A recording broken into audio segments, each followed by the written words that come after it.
केंद्र सरकार ने आज एक बड़ा फैसला लेते हुए सिटीजनशिप अमेंडमेंट एक्ट यानी वो कानून जो हमारे देश के पड़ोसी मुल्क हैं पाकिस्तान, अफगानिस्तान और बांग्लादेश की अल्पसंख्यक आबादी को नागरिकता देने वाला कानून जिसको कहा जा रहा है उसको लागू कर दिया है। उसको लेकर के जो रूल्स नोटिफाई किए जाने थे वो नोटिफाई कर दिए हैं और इसकी अधिसूचना जारी हो गई है। इसका मतलब क्या हुआ? इसका मतलब ये हुआ कि पाकिस्तान, बांग्लादेश और अफगानिस्तान के जो अल्पसंख्यक आबादी है जिसमें हिंदू, सिख, क्रिश्चियन, बौद्ध, जैन और पारसी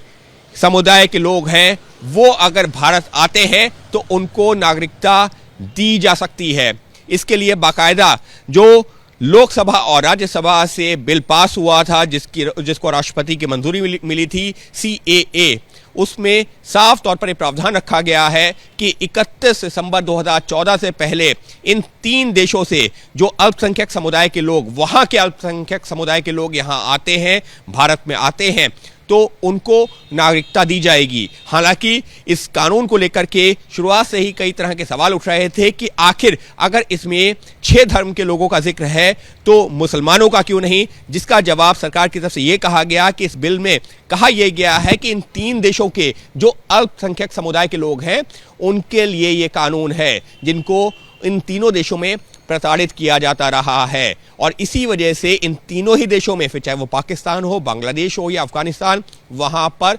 मुसलमान अल्पसंख्यक नहीं है, वहां पर बहुसंख्यक हैं और इसी वजह से इस कानून में मुसलमानों का जिक्र नहीं है। बात की जाए कि नागरिकता मिलेगी कैसे, तो नागरिकता के लिए बाकायदा केंद्र सरकार की तरफ से कह दिया गया है कि एक पोर्टल लॉन्च किया जाएगा। उस पोर्टल में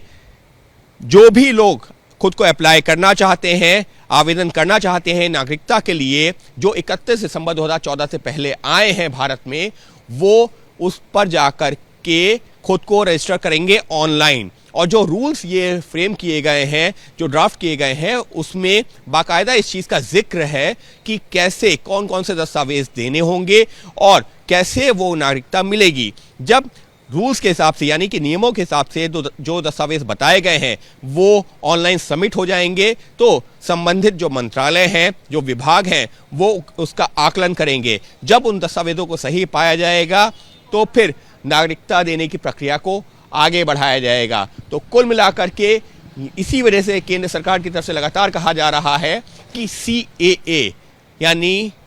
ये जो कानून है सिटीजनशिप अमेंडमेंट एक्ट, ये लोगों को नागरिकता देने वाला कानून है, ना कि किसी की नागरिकता लेने वाला। और इसी वजह से इस कानून को एक ऐतिहासिक फैसला बताया जा रहा है क्योंकि इससे हमारे पड़ोसी मुल्कों में जो अल्पसंख्यक समुदाय के लोग हैं, धर्मों के लोग हैं, उनको भारत में मिलेगी नागरिकता और उनको किया जा सकेगा सुरक्षित। सहयोगी कैमरा पर्सन मान के साथ अंकित गुप्ता, ABP न्यूज़।